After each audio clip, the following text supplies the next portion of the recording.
సుదీర్ఘ పోరాట ఫలితంగా ఆవిర్భవించిన తెలంగాణ రాష్ట్రం నేడు దశాబ్ది కాలాన్ని పూర్తి చేసుకుందని పెద్దపల్లి జిల్లా కలెక్టర్ ముజ్మిల్ ఖాన్ అన్నారు. రాష్ట్ర అవతరణ దినోత్సవ వేడుకల్లో ముఖ్య అతిథిగా సమీకృత జిల్లా కలెక్టరేట్ ప్రాంగణంలో ఏర్పాటు చేసిన వేడుకల్లో పాల్గొన్నారు. రాష్ట్ర అవతరణ దినోత్సవం సందర్భంగా ముందుగా జిల్లా కలెక్టర్ పోలీస్ గౌరవ వందనం స్వీకరించి జాతీయ పతాకం ఆవిష్కరించారు. ఈ సందర్భంగా జిల్లా కలెక్టర్ ముజ్మిల్ ఖాన్ మాట్లాడారు. కార్యక్రమంలో అదనపు కలెక్టర్లు J Arunasri, GV Shyam Prasad Lale, ACP G Krishna, RDO B Gangaiah, ప్రజా ప్రతినిధులు, జిల్లా అధికారులు, తహసీల్దార్లు, సంబంధిత అధికారులు తదితరులు పాల్గొన్నారు. ప్రబంధనంగా పేరొందినటువంటి మన గౌరవనీయులైనటువంటి కలెక్టర్ గారు కొద్ది సేపట్లో రాబోతున్నారు.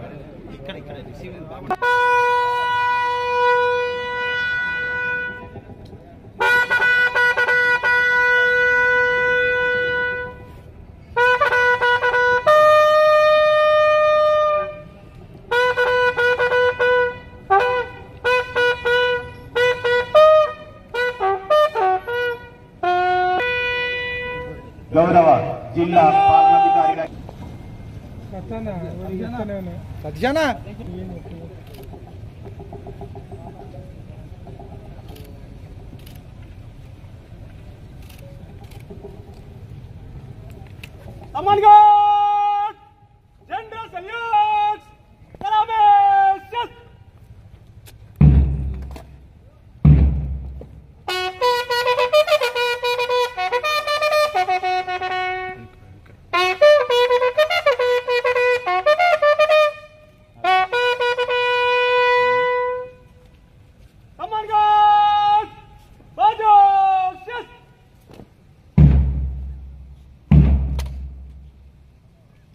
మన ముఖ్య అతిథి గౌరవ వందనం స్వీకరిస్తున్నారు.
ప్రతి ఒక్కరిని స్ఫూర్తిగా పనిచేస్తున్నటువంటి పలకరింపుతో ప్రపంచనంగా పేరొందిన మన గౌరవ జిల్లా కలెక్టర్ గారు నేడు ఇప్పుడు వారి యొక్క సందేశాన్ని వినిపించవలసిందిగా.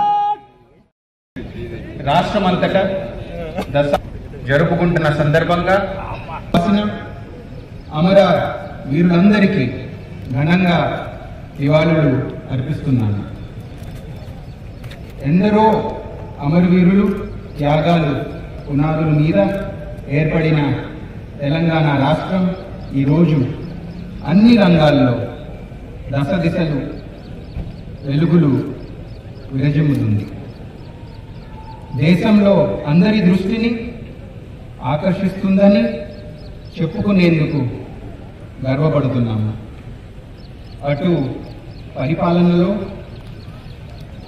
పారదర్శకతతో పాటు ప్రజలకు జవాబుదారీగా ఉండే విధంగా ప్రజలు తమ సమస్యలు నేరుగా అధికారులకు చెప్పుకునే అవకాశం ప్రజావాణి కార్యక్రమం ద్వారా కల్పించడం జరిగింది. ప్రభుత్వం అభివృద్ధి రాష్ట్రంలోని ప్రతి పల్లె పల్లెకు ప్రతి బస్తీకి పంపించి గ్రామ సభలు నిర్వహించి సంక్షేమ పథకాలకు అర్హులైన వారందరికీ వారి నుండి ఆర్టీసీ బస్సుల్లో మహిళలకు ఉచిత ప్రయాణ సదుపాయం ప్రభుత్వం కల్పించింది. మన జిల్లాలో ఇప్పటి వరకు సుమారు 90 లక్షల పైన మహిళలు ఈ పథకాన్ని వినియోగించడం జరిగింది. ప్రయాణ ఛార్జీలు భారం తగ్గిపోవడంతో దాదాపు 36 కోట్ల రూపాయలు పైగా మహిళలు ఆదా చేసుకుంటున్నారు. అరులైన పేద కుటుంబాలకు ఉచిత గృహ విద్యుత్తును అందించే గృహజ్యోతి పథకం కింద 200 యూనిట్ల లోపు విద్యుత్తు వాడే గృహ వినియోగదారులకు అందరికీ 0 బిల్లులు జారీ చేయనుంది. మన జిల్లాలో ఇప్పటి వరకు 1,10,000 పైగా కుటుంబాలకు ప్రతి నెల ఉచితంగా విద్యుత్తును అందిస్తూ 0 బిల్లులు జారీ చేశాము. ఈ 0 బిల్లులకు ప్రభుత్వం సుమారు 7,68 లక్షలు పైగా సబ్సిడీ చెల్లించింది.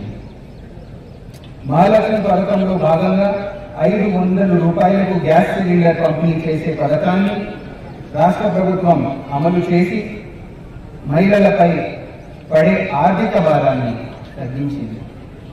ఈ పథకం ద్వారా ఇప్పటి వరకు మన జిల్లాలో కుటుంబాలు లబ్ధి పొందగా 4,82 లక్షలు పైగా సబ్సిడీ ఛార్జీలు ప్రభుత్వం భరించింది. రాష్ట్ర ప్రభుత్వం ఇటీవల రాష్ట్ర వ్యాప్తంగా 30,000 ప్రభుత్వ ఉద్యోగాలను భర్తీ చేసేందుకు ప్రణాళికలు జారీ చేసింది.